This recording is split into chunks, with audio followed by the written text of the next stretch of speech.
time for... Here we go. Kickoff with Boomer Esiason and Mike Valenti.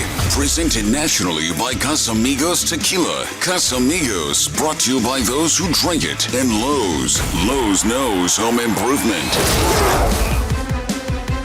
Ready to roll on a big Week 13 in the National Football League. Kickoff with Boomer and Valenti. And we're in matching hoodies. This is exciting.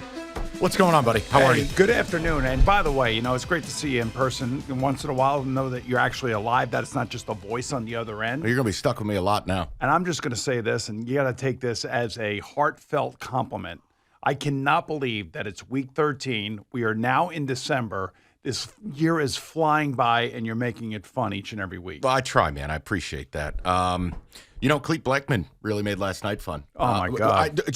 We will get to the rundown, but can we just, for one moment, talk about this? Look, Seattle, Dallas, points galore, a rare shootout in this league. How do you have 19 penalties for 257 yards? For comparison's sake, the New York Football Giants had 220 yards of total offense last week. Right here. The defeat. Right here. 257 yards of penalties? Yeah. I think that Pete Carroll said it after the game, like something has to be done. The interpretations, the rules, the way that penalties are called away from plays, and then have a profound effect on who possesses the ball. You take a look at this, almost 900 yards of total offense. That's aided by the 257 yards of penalties that each offense most likely gained. I know there were some called against the offense, but it also is making for a very frustrating watch for all of us who cover the league and who are fans, who have fantasy football players playing in these games. We all wait for what, Mike? The flag. We're all waiting for the flag. Anytime there's a big play, and you see it in college too, I'm waiting for the graphic to light up yellow. I don't even know if I'm allowed to have fun. Last night, you can't. There has to be a level where if something is not directly impacting the play, you got to go, I got to swallow the whistle. You got to have an idea of the game flow here and go, look, we're getting a little carried away. It's interesting. Gene Steratore works with us at CBS, and I talk to him every week about different circumstances and situations. And he played football, and he's from Pittsburgh, so he understands the game.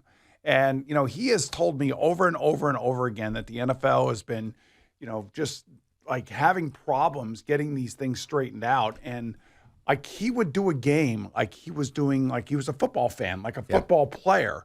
And sometimes there was no need to call a penalty if it didn't have any, impact on the game. Call it like you want to watch it. All right, that's what I would do. But Scones, rundown. Let's get it. The NFL Rundown. All right, Booms. Question, Detroit Lions. They were the darlings of the first half. Everybody likes Dan Campbell. The networks are trying to get more primetime games. Is the check engine light on here? Some bad football over the last few weeks. Yes, 100%. Now, you and I have talked about this. Number one, Jared Goff is a really good quarterback, but he does have a penchant to turn the ball over. So too many turnovers from him. Yeah. And number two, where is their pass rush coming from, and how is it helping their secondary? And I know that they had been injured and they were getting supposedly healthy going into that game on Thanksgiving, and then they got tore up again by Jordan Love this time. So I think that, if they're going to go deep into the playoffs, they are not a Super Bowl team in my eyes because their defense, to me, lacks the pressure that needs to be placed on the opposing quarterback. Yeah, and Aaron Glenn does not like blitzing. And, look, you don't do what you want to do. You do what you need to do. They're going to have to make alterations. And, look, we'll get to it later. I'm nervous about that game this weekend in New Orleans. We'll talk about it. Jets. This is your favorite topic. I want to offer you a conspiracy that I offered my listeners in Detroit. Aaron Rodgers never tore his Achilles. Aaron Rodgers, this is a God complex routine, and eventually in 6 months, we're going to have him like TB12. He's going to be selling sleep attire, Achilles recovery kits, and magic mushrooms. This is all about, look at me, I'm great, look at what I did. The reality is, I don't believe for a second he tore his. You can't come back this quick at age 40. So you're the one who's basically forcing him to say what he's saying on the McAfee show. Yes. That you are all about the conspiracy and that this is one big hoax that he's pulling on all of us. Yes. I do not agree with that. I do not agree with that because I do know Dr. Elatraj personally. He was the one that did the surgery on Aaron Rodgers. I did not talk to him about the surgery, but there is no way that Dr. Elatraj is putting his name and reputation and attaching it to something that isn't what we all think it is. I'm just telling you that Do you right now. believe he's actually going to play? I do not. I think all of this is great for him to be a part of the team and to be back here and to show all the young players how important it is to rehab your injury. Look at me. Look at me. That may be a little bit of that too. I don't doubt that. And the fact that it is the Jets and the fact that it is the media market or capital of the world, I understand why it gets covered so much. But I also do know this, that he is a human. And human Achilles tendons don't allow players to go back on the field within 4 months. It's just not happening. And look, we saw one time, and only time I remember, Cam Akers was what, 21 or 22 years old? 22, 5 months. 5 months. Yeah. This is like 10 days. Come on. This is ridiculous. And by the way, same surgery, same surgeon. Everybody, is hoping that this is would happen, but it's not going to happen because the other reason why it's not going to happen is because the Jets are going to be out of it. Correct. Now, Aaron Rodgers could tell the Jet beat reporters, you know what? What could happen if I come back and play? I re-injured it again, but I'll have more than enough time to rehab it again. That's not how this works. When I heard that, I thought that was crazy. I mean, he owes the Jets another year, and he should not put himself in jeopardy of injuring that right now. He should take a page out of the great Kevin Durant's book. Sit out a year, right. Come back, make sure it's strong and it's healthy, and you can get back to playing at least effective football for the Jets. We're going to have a true or false section Let's here. do it, I'm man. going to offer you some takes. You tell me if they're insane, they're on money. Let's go. Niners. They entered the showdown against the Eagles, and I don't think it's a debate. They are the clear-cut best team in football. They are. That's true. And it's true for a number of reasons, but the addition of Chase Young has worked out really well for them. The health of Deebo Samuel and Christian McCaffrey is key to them becoming the multidimensional team that they are. Love the coach, love the way the offense is, and I think that Brock Purdy has now gotten over that little lull where everybody's questioning him. He's accurate, he's a quick decision maker, and he's really a terrific young man. All right, number 2. Frank Reich's firing is a complete embarrassment, and David Tepper's petulance is making this a job that nobody's going to want to take. I can't believe you're asking me this. I mean, I'm not asking you. I'm telling you. I mean, he's my roommate. He's my best man at my wedding. He's my buddy. I love him to death, and I don't want to see him go through what he just went through with both Irsay and now David Tepper. I don't care if he's a bum off the street. You can't fire a man with a rookie QB who's 4 feet tall 10, 11 weeks into the season. You can't do it. Hey, listen, all's fair in the NFL, man, especially for these coaches because, like many coaches, they're protected with guaranteed contracts. I did text with Frank this week. I know he's a little bit disappointed, to say the least, but he's going to be well compensated. And if he wants to get back in the league next year as an offensive coordinator or maybe even go for one of the head coach openings that will be there, he'll be able to do that. So he's a big boy. The initial sting hurts all of us that know him because he's a tremendous human being. But at the end of the day, maybe it's not the greatest situation for him to be in the first place. But this David Tepper's creating a bad environment here because who's going to want that job? Wait a second. You just took a total gentleman, a guy, you traded the whole future of the team to get a rookie. You bring him in to nurture the rookie. 10 minutes later, you fire him. They've been through how many coaches since Tepper bought the team? Who the hell's going to want to take the job? It's one of 32. He'll pay a lot of money to somebody, maybe to your buddy Jim Harbaugh coming out of Michigan if he decides not to go back there. Yeah, he's on my Christmas card list. I'm sure he is. Eagles, they find another way to escape. But Boomer, I'm sorry. They're on the field for 92 snaps. Now the Bills, you know my thoughts about them. But this defense is going to be their undoing. This is going to prevent them from going to a Super Bowl. True or false? I would say true because I do think San Francisco still is the better team. And, if they lose the game to San Francisco on Sunday, that makes next Sunday's game against the Dallas Cowboys even that more juicy, I would say. Yes. And because there'll be a lot riding on that game. I think Jalen Hurts has been pretty open and honest about feeling about how this team has not played their best football yet, but they're still 10-1. He's going to be a pain in the neck. And you saw it late in the game in the second half. He was not having a great first half. No. And then all of a sudden, he turns into the Superman. And that's really the telltale sign to me of true greatness on the field. So I would not count Jalen Hurts out. I do think that San Francisco, however, is the better team. And maybe Dallas will show that same thing in 2 weeks down in Dallas. All right, other side of the coin with that game. The Bills, at a certain point, it's who you are. They got a little bit of a loser DNA here. This is just who they are. True or false? I think right now it is true. I think the quarterback's great. I think ever since the change to Joe Brady as their offense coordinator, Josh has played significantly better. And it looks like the Josh that we saw back in week 2, 3, and 4 when they were on that little run earlier in the season. The defense is problematic. They got a problem now, an issue with Von Miller being arrested down in Dallas. Good Lord. So there's a lot of things going on with this franchise, not to mention they have a very difficult schedule finishing out the season. So I don't see them in the playoffs. True or false? Most weeks people are talking about the wrong Josh Allen. True right now. Jacksonville's Josh Allen, the other guy, Yes. 66 pressures, 12 and a half sacks. Boomer. You hear about Bosa, you hear about Garrett, you hear about Watt, and rightfully so. This kid is in that class. Well, there's two people that you don't hear about that are in that class. One is Danielle Hunter for the Minnesota Vikings. Yeah, for sure. And the other is this Josh Allen for the Jacksonville Jaguars. Yes, he's a tremendous young player. He's finally finding his game. He's a presence every single game they play. The thing that I worry about with Jacksonville is that they had a chance to put this game away on offense twice last week and were unable to do it in Houston. And even Trevor Lawrence said after the game, thank God for our defense because we put it all on them to win the game against a rookie quarterback. And they came through. That was the key thing. They came through, and Josh Allen was a big part of that. He's awesome. All right, you brought the Jags up. I'll move something up. Their offensive line, and notably loss of Cam Robinson, now on the IR, potentially for the year. The offensive line is going to keep them from making any meaningful run in the playoffs, despite having a gaudy record. I'm going to say true to that because I don't think that they're a Super Bowl team. I thought that they were a divisional round team. They're going to win the AFC South. Trevor Lawrence is good enough to get them through the wild card round into the divisional round.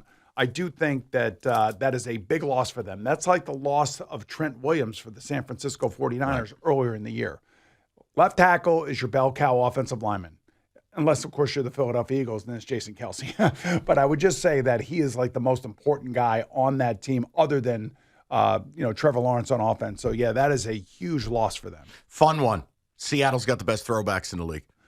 True. I love Without them. question. They're awesome. I can't get enough of those. Yes. I wish they would just use them all the time. Okay, what is the process if you want to do that? I've never seen a team do it, but, how do you go to the league and go, look, we don't want a new design. We just want to go back to – is that a 2-year thing? I would think it would be at least a 2-year thing because the manufacturers are making the uniforms now so the fans can buy them. And they have one of the most fiery fan bases out there in Seattle. So you don't want to screw those folks over just yet. So you got to wear the jerseys, for the next couple of years. Those And then are maybe sweet. they'll go back to the originals. True or false?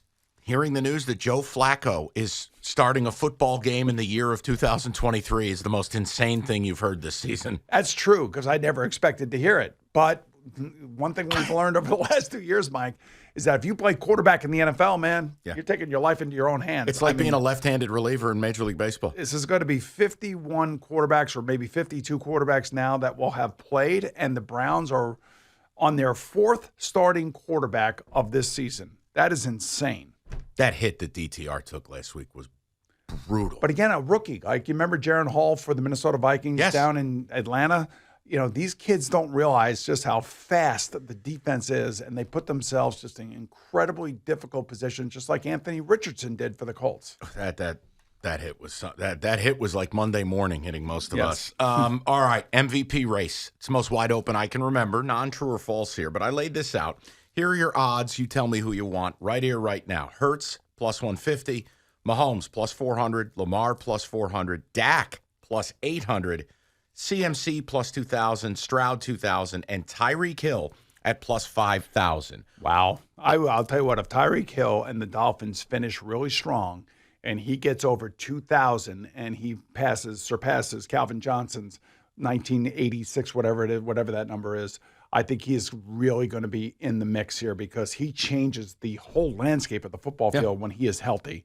So as an MVP voter myself, I will definitely consider him. I'll also consider TJ Watt. I'll consider Josh Allen. I'll consider Myles Garrett, non-quarterbacks, if you will. Yeah. But for me, I still think it's going to come down to Patrick Mahomes and Jalen Hurts and Dak Prescott, those 3 guys. See, Dak's interesting, especially with what we saw Thursday night, with what we see with this team. If he beats Philly, if he gets Dallas into that 1 seed conversation, I mean, I'm excited for you to say Tyreek. I may throw a few clamshells on Tyreek plus 5,000. Right. I just, you know. Right, but just take a look at what Dak has done the last 6 weeks. I mean, he's been on fire, and I know he's under a lot of heat. And I said on the NFL Today on Thanksgiving, he's always going to be compared to Roger Staubach and Troy Aikman. And until he wins a championship, it's not going to be enough for the Dallas Cowboy fans. For those of us who are not fans of the Cowboys, but fans of people who play the position the right way, carry themselves the right way, are the unquestioned leader of the team, what I see is an A-plus player there. Yeah, and he's taken a lot of you-know-what for a lot of years. Sure he has. This would be a real breakthrough for him. I listen, him and CeeDee Lamb right now, it's must-see TV. It's awesome. All right, we got a lot more to do. We will get to the picks. We have a game of the year. We rarely do this, but we have a game of the year. And then we're going to do a little coaching carousel. So don't make a move. Let's kick off with Boomer and Valenti. Let me tell you about Casamigos Tequila, the smoothest tequila on the planet. Enjoy the entire family of Casamigos Tequila, the Reposado, Añejo, Blanco, the Cristalino, and the Mezcal. It's Casamigos Tequila, brought to you by those who drink it. And Casamigos Tequila reminds you, please celebrate responsibly. It's Kickoff with Boomer and Valenti. All right, we are back. Picks challenging. Good week for me last week, 8-5. Overall, this year's been tough because favorites are winning. And if that happens, I don't. Boomer, let's dive right in. A lot of games to talk about, and I cannot wait. There is one game here that might be the ugliest game to ever be played. It's going to be incredibly exciting. Let's go to the picks. Picks of the week. Folks, this is a game you don't let your friends play. You just don't. Friends don't let friends bet Chargers Pats. Chargers laying 5.5 as they travel to New England. Pats are done, man. Bailey Zappi's going to probably start for them. That's what it looks like to me.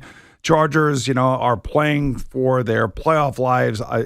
I know it's Brandon Staley. I know they're on the road. I know it's cold. They're coming all the way across the country to play just an absolute Patriot offense that has no semblance of confidence whatsoever. Their defense has played well, but I think Justin Herbert would be too much for them. I'll lay the 5.5, and I'll take the Chargers. I'm with you. And everything he just said is right.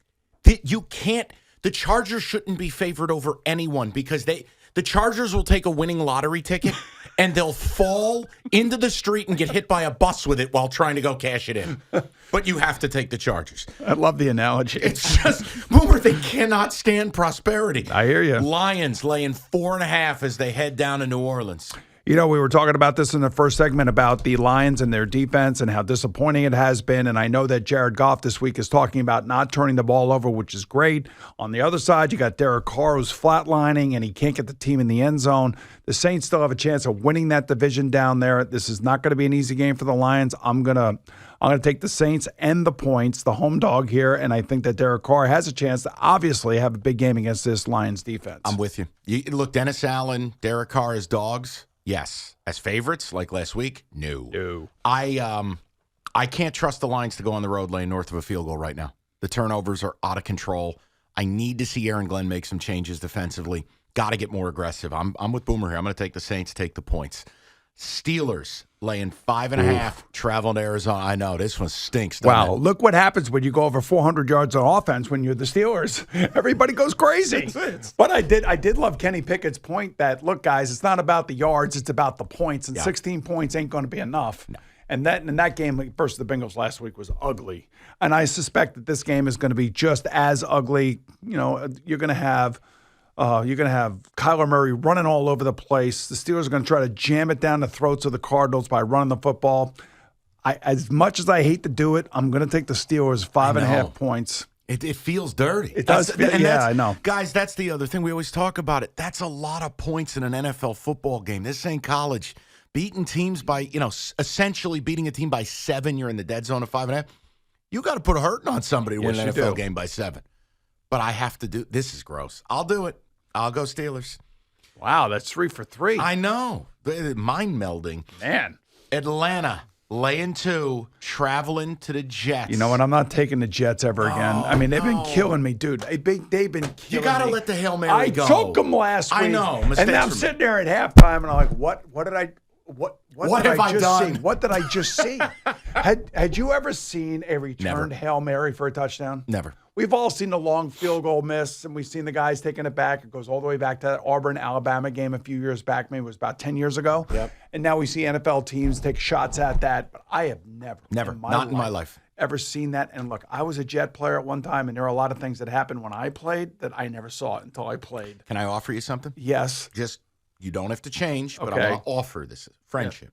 Veto? Arthur Smith, you can absolutely veto, but Arthur Smith, Yes. after a win, is the least profitable coach against the number. I mean, that's in the weeds in the now. history You're of the so NFL. far in the weeds now. How many times has Tim Boyle been in this situation? Never. Tim Boyle's a big game player. No, this is awful, but I'm telling you. Here's the thing. I'm asking you. You do me a favor now. Have the Jets quit. No. If the Jets defense hasn't quit, we ride. We're going with Fireman Ed. I'm taking the Jets. All right, but I'm staying with the Falcons. Okay. Colts Titans. Colts laying 1.5 on the road. Oh, my God. Vrabel is a home dog. I'm taking the Titans. And I'm taking the Titans. Disgusting. You know why? And the reason I am is because this is a game where, like, you think that Gardner Minshew's got to figure it out. This is like 3 in a row for the Colts. But there's also a game where he could just go down there and start throwing interceptions all over the place. So I will take the Titans, like, in this, like, last stand, last quarter of the season, and Mike Vrabel, you know, trying to make a statement. And I thought they made a statement win last week. Yeah, and you're playing a trend. You guys, this is in real life. I got bad news for you. Boomer and I are not sitting around in bathrobes betting every game. Nope. Okay, but for the sake of the show, you're playing a trend. You never bet against Tennessee at home as a dog. You just don't. They stop the run. It's the only thing the Colts can do. I love Minshew in a pinch, but if he's your starter every week, you get exposed. You are a backup for a reason. That's not insulting. It's just life. All right, we're trusting Will Levis. This is going swimmingly. Yes. Dolphins laying 9.5 against the Commanders. By the way, they're Colts and Titans. I go under in that game, by the way. Yeah, under 10. Right. So we get the Dolphins and Commanders. I'm going over in this game because I think that the Dolphins are going to roll out the the Ferrari, if you will, and they are going to put a hurting on the Commanders, who basically really don't have a pass rush to speak of, especially with an offense like. Well, when you've traded it away, I know. That generally happens. And I think this is one of those games where, Tua didn't play great last week against that Jet defense. And, the Jet defense, like I told you, can keep it close to a point until the Jet offense fails. I think this is a situation where Miami's defense should be able to get a couple of turnovers and sacks on Sam Howell. Why do I say that? Because that happens every week. So I think that the Dolphins will cover here, and I'm going to take them, and I'll lay the 9.5. This is a lot like when I let the dogs out at night. I just leave the back door cracked open so they can paw their way back in while I go get a few things done. 9.5's a ton. Bieniemy. You know what, Boomer? I admit it. I love Sam Howell. Yep. I just feel like 9.5. I mean, come on. I got to take the 9.5. Okay, that's fine. I'm not going to argue with you. Now watch, it'll be 70-20 or something, but I'll take the Commanders. Okay. This is, to me, I'm a nerd. I love this next game. Texans favored by 3 over the Broncos. A rookie favored by a full field goal. The Broncos can't lose. They're winning every week. Yeah, they look great. Let me ask you this. A rookie head coach, a rookie quarterback. They fell flat on their face last week against a Super Bowl winning coach and a great quarterback in Trevor Lawrence. Russell Wilson has played unbelievably well over the last few weeks. He is not turning the ball over like he was last year. And he's also taken some chances because, Sean Payton is driving him. But you think the book is offering you a nice deal here? I know. So this is the mind game you like to play with me. I'm taking the Broncos. I don't care. I'm taking the Broncos and the points. Texans. Okay. I just, based on that number, and here's the thing. If you want a football thing, not just, wacky gambling logic, the Broncos are the worst tackling team in the league. They miss like 25% of their tackles. They're a horrendous tackling team. Now, does this go back to the beginning of the year when they gave up 70 points to Miami? Can we take that game out? And then can you tell me how well they tackle?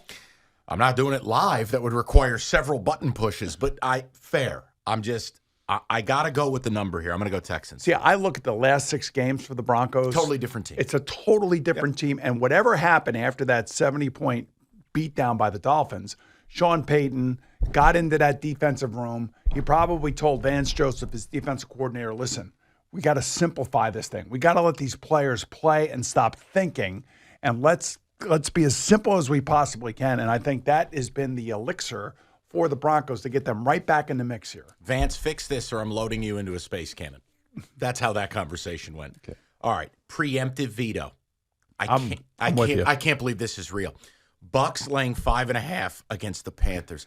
I am telling you, I don't care if this show goes 5 years, 10 years, 2 years. I will never, ever bet the Panthers with Bryce Young ever. I cannot. I agree with you. Veto. I'm right there with you. If I were going to take one of these two teams, I would probably take the Panthers only because coaching change. Yep. And these things seem to work for these teams in the short term. Bounce. In the short term. Yep. I don't think they'll win, but I think they would cover the game. I think this game is going to be a lot closer than the 5.5 points. But I wouldn't take either team. Veto here? Yep. My man. 100%. Same here. Yep. All right. Rams laying 3.5 against Joe Flacco and the Browns. What am I missing here? Why is this number 3.5? I don't know, man. It's a scary number, and it's Matthew Stafford, and they look good last week. I didn't think Cooper Kupp was going to play, and he shows up and plays. And he's tight roping the sideline, the whole bit. He's unbelievable. Yeah, and I don't know if Myles Garrett's 100%. I feel like he's been banged up a little bit. Hasn't been as impressive the last couple games. He said I think it's a shoulder. So he said he's going to play until the wheels fall off. All right, so that tells me that he's not 100%. I'm actually going to take the Rams here. Actually, no, hold time out.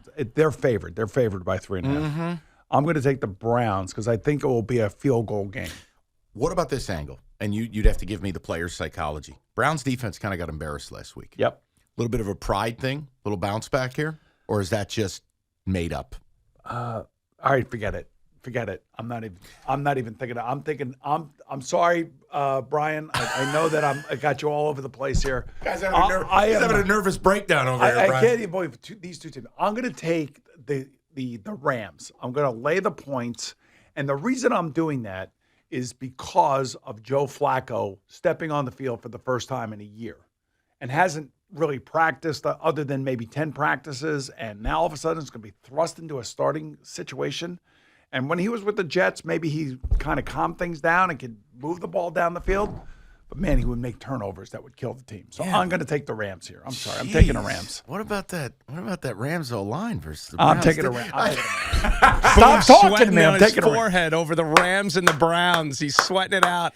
Only here do you get a deep dive on Rams and Browns. I think we've covered it more than the local radio stations have. God. And you were twisting the knife. That's great. I had to. I'll go Rams because I'm not convinced Joe Flacco's not a cardboard cutout of a quarterback. Thank you. Okay. This game, all right. Chiefs laying 6, traveling to Lambeau to take on the new look Packers. Yeah. Is Jordan Love a thing now? He is. The last 3 weeks he has been, and he played great against the Lions. Chiefs defense much better than the Lions. Chiefs defense has traveled well all year long. I think this game is going to be tight. I really do. I think it's going to be within the number. So I'm going to take the Packers. I do believe the Chiefs will win, but I'll take the Packers in the points. I'm with you here because the Chiefs do this basically once a month now. Everyone's like, man, when are the Chiefs going to get it right offensively? Then they play a bad team and they light them up. And then it's right back to, wait, they only scored 9 points against the Broncos? Or wait, what's wrong with the offense? The Packers, they were very shorthanded against Lions. No Devondre Campbell, no Jair Alexander. Their offensive line is top 5 in the league, and they are elite pass blocking.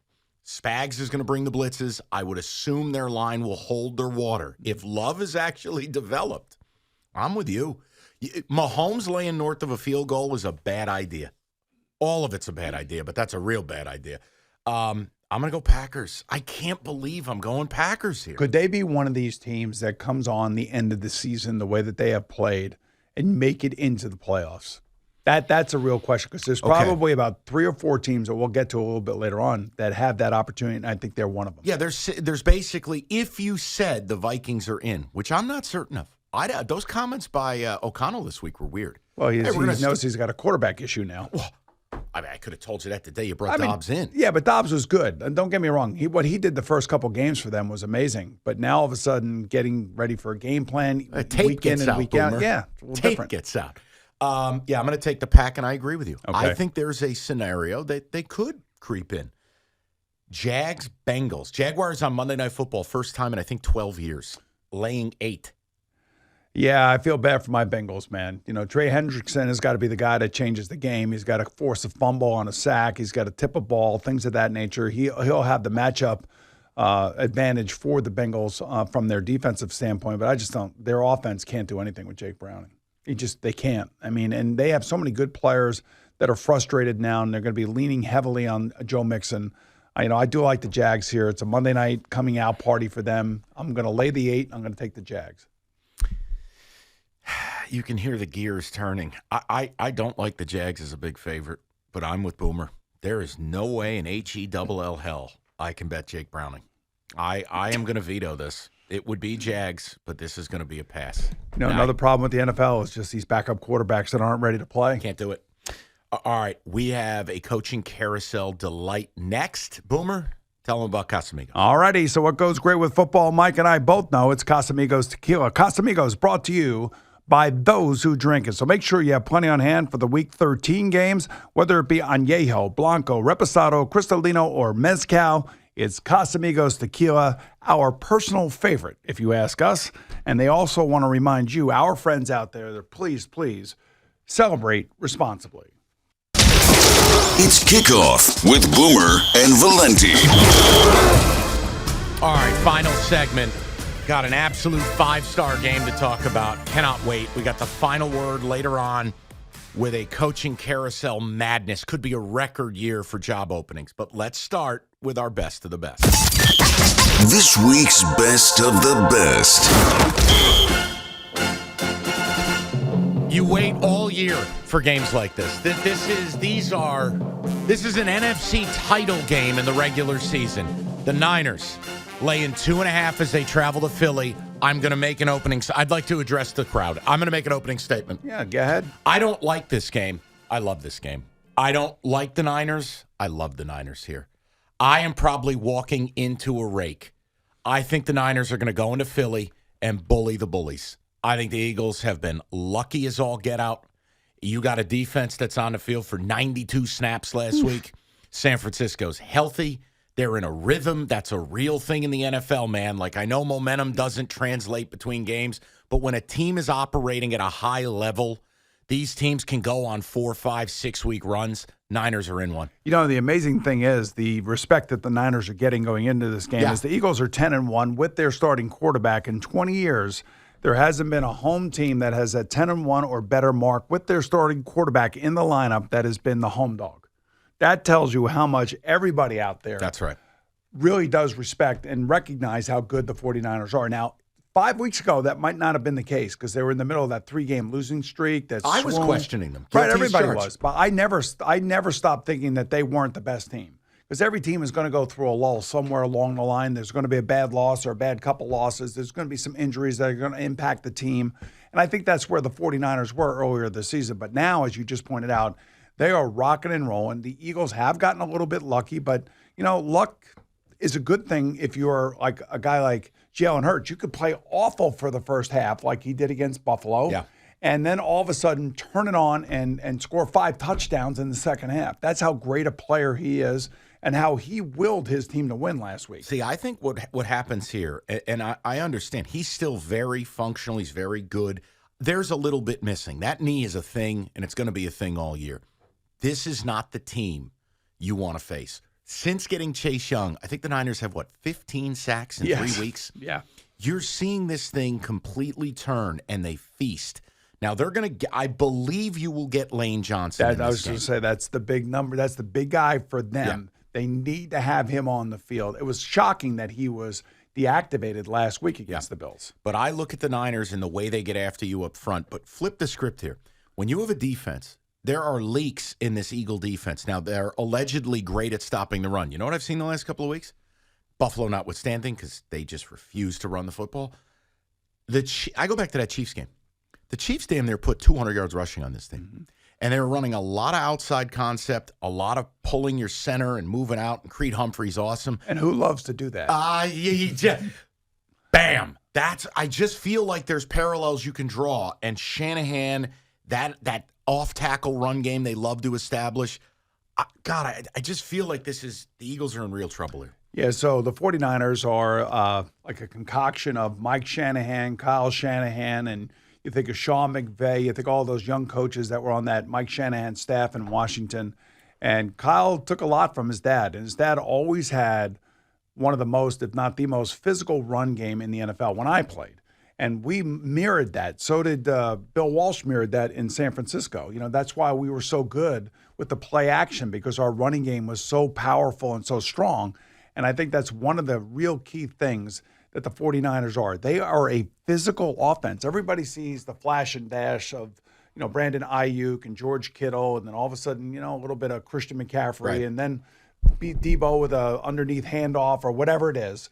But I'm telling you, when you watch Christian McCaffrey go through the line, it's about as fast and physical and sudden as there is in the NFL. So I love their toughness. I love who they are, and that's why I do think that they will be the NFC representative in the Super Bowl. You know what else I love?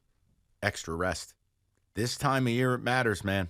When you get 10 days between a game and you're the Eagles and you played a later kick and you play an absolute war against the Bills, it all matters. The Niners, I just think this is a spot, and if they are who Boomer thinks they are and who I'm coming around to think who they are, I think they're going to win the game. I'm taking the Niners. I'm taking the Niners too, by the way, Brian. But think back a couple of weeks ago, we were talking about, does Detroit have what it takes to get to the Super Bowl? They're a great story. Dan Campbell's a great story. But they're not this. But they're not this. Nobody is this. Not up front. The Eagles aren't this either. Now, the Eagles do have a very good pass rush, but not the same pass rush that they had last year. Correct.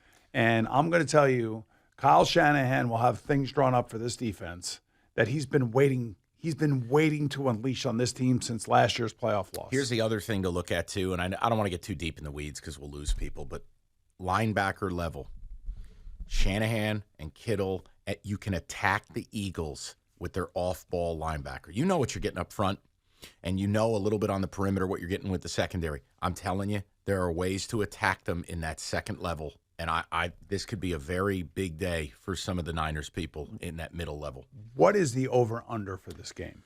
Hold, please. I will hold. Because I think no matter what that number is going to be, I think it's going to be high scoring. At least one side is going to be high scoring. And I think that side will be the 49ers, assuming everybody stays healthy. 48. So 48 could. That's a big number in the NFL. So I think like 31-24. Wow. Could it be like 30-20? I like the fact right that on this the number. guy wasn't done just picking like 50 games. He wants to throw totals. You got any player props you want to throw there for the people while you're at it? Well, I do that every on Sunday at the NFL Today. So I think Deebo Samuel scores a touchdown in this game. Oh, my. Of course, A.J. Brown's going to score a touchdown in this game. And I'm inclined to take the over because I think one of these teams, San Francisco, is going to put up a lot of points in this game. All right. We've covered it every which way. Let's go to the final word. Kickoff with Boomer and Valenti, presented nationally by Casamigos Tequila. Casamigos, brought to you by those who drink it. And Lowe's. Lowe's knows home improvement. The final word. All right. So what we're going to do is this. You're starting to see reports of the carousel and how Team X is thinking about Coach Y and the rest. There are reports you could see a record number of job openings. Now, that's not a good thing, but it's where we are. Boomer, I'm going to go through a list of teams. You can tell me, Michael, this job will be open. Yes. This job might be open. This job will not be open. And I want to throw these around, see if you got a lean direction where you're going. Right. And, here's just the caveat here as we go forward through this.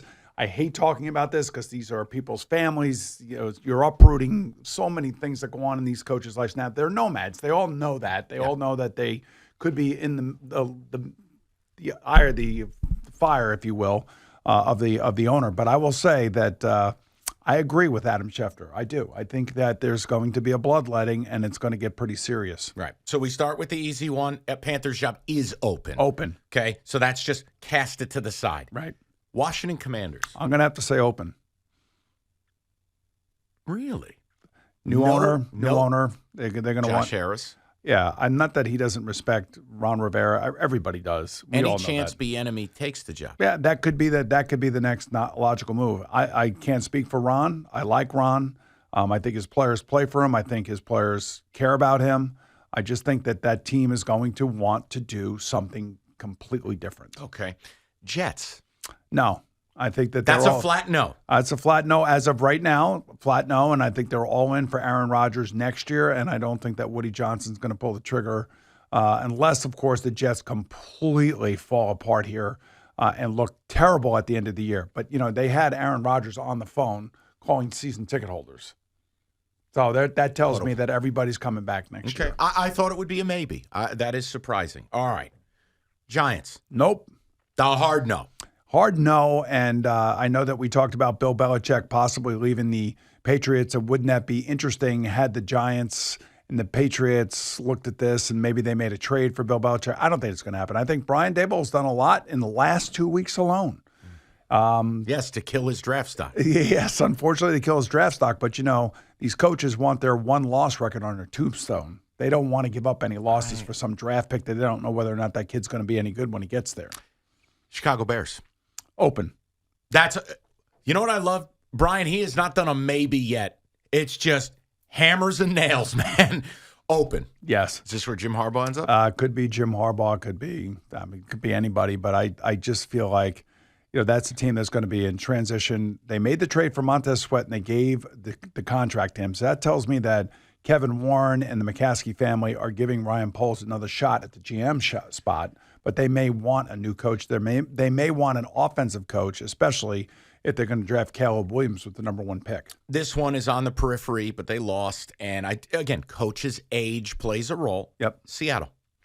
No. Okay. No way. Pete's on board another year. He and John Schneider, they're beloved out there. Oh, no, it's not about being beloved. He's 1,000 years old. But he doesn't care. He acts like a 50-year-old. I mean, he is like, I had him as a coach way back when I was 37, and he was acting like he was 18. Bucks. So he's awesome. Bucks, I would say. Ooh, we got a maybe? I would say this is a maybe. And this is a maybe because if they don't win the division this year, and they brought in Baker, and Baker's on a 1-year deal. Todd Bowles is supposed to be a defensive genius, and unfortunately this defense hasn't lived up to that kind of moniker, so I could say a maybe there. Okay. Chargers. Say it. Say it. America deserves this. I would say open. Yes. Brandon Staley's awful. If they do not make the playoffs, it's going to be open. And that's going to be coveted, the most coveted of all these jobs because of that quarterback. Raiders. Open. I think Antonio Pierce has been a nice story. He's given them a little bump. They're playing a lot better for him. Is that what Mark Davis really wants to sell? I don't know. I don't know what Mark Davis wants to do on a day-to-day basis. And this is the problem with the NFL owner. Very few of them are patient. Very few of them are willing to let something play out before they pull the plug. So I do think that he's going to want a high-profile guy, and I think he's going to want to kind of revamp the whole thing. All right. Patriots. That's an interesting one. Oh, this is your report. I know. I still think it's going to be open, and I think it's going to be open because I don't know. I just feel like there's a separation coming. That's all. And I don't think it's animus in any way. Only the greatest coach in the history of the league. I don't think it's animus at all. I think it's going to be an understanding between owner and coach and fan base and everybody else, and it's been an unbelievable run. And it's time. He'll be able to pick any job he wants. Browns.